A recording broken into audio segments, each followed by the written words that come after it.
بسم اللہ الرحمن الرحیم۔ السلام علیکم۔ آج کی کہانی ہے ایک ماہر طبیب کی۔ یہ شخص مردہ نہیں ہے۔ یحییٰ بن اسحاق ایک ماہر طبیب تھا جو خود سے دوائیاں بنایا کرتا تھا۔ ایک دن وہ اپنی دکان پر بیٹھا ہوا تھا کہ اس کے سامنے سے ایک جنازے کا گزر ہوا۔ جب جنازے پر اس کی نظر پڑی تو اس کی زبان سے بآواز بلند یہ جملہ نکلا: اے میت کے گھر والو، تمہارا یہ آدمی بقید حیات ہے، تمہارے لیے اسے دفن کرنا جائز نہیں۔ جنازے کے ساتھ چلنے والے لوگوں نے ایک دوسرے سے کہا: اس طبیب کی بات کوئی نقصان دہ تو نہیں؟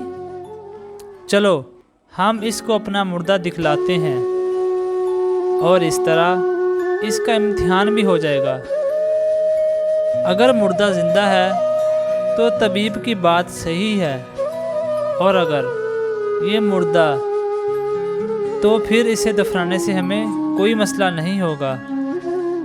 چنانچہ لوگوں نے طبیب کو بلایا اور اس سے پوچھا: تم نے جو بات کہی ہے اس کو ثابت کر سکتے ہو؟ طبیب نے ان سے مردہ گھر واپس لے چلنے کو کہا۔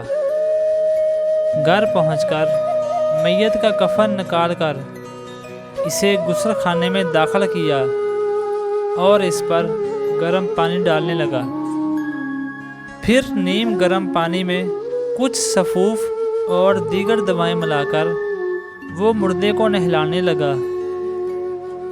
کچھ ہی دیر بعد مردے کے جسم میں تھوڑی سی حرکت ہوئی۔ طبیب خوشی سے چینخ اٹھا: مردے کی زندگی کی بشارت قبول کرو۔ پھر طبیب تسلسل سے مردے کا علاج کرنے لگا اور کچھ ہی دیر میں مردہ بالکل صحیح ہو گیا۔ یہ واقعہ طبیب کی مہارت و قابلیت کا مظہر تھا، جس نے لوگوں میں جنگل کی آگ کی طرح شہرت پائی۔ بعد میں جب طبیب سے پوچھا گیا کہ آخر کس بنیاد پر تم نے جنازہ دیکھ کر سمجھ لیا تھا کہ وہ مردہ نہیں بلکہ زندہ ہے، تو اس نے بتایا کہ میں نے دیکھا کہ مردے کے پاؤں کھڑے ہیں، حالانکہ مردے کے پاؤں سیدھے کھڑے نہیں ہوتے۔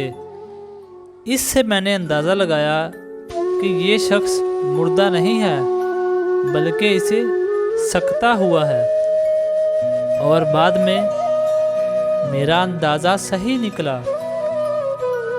اس لیے اگر ایسا کوئی بھی مسئلہ ہو تو ڈاکٹر سے رابطہ ضرور کریں، اس کے بعد ہی کوئی قدم اٹھائیں۔ ویڈیو کو اینڈ تک دیکھنے کا شکریہ۔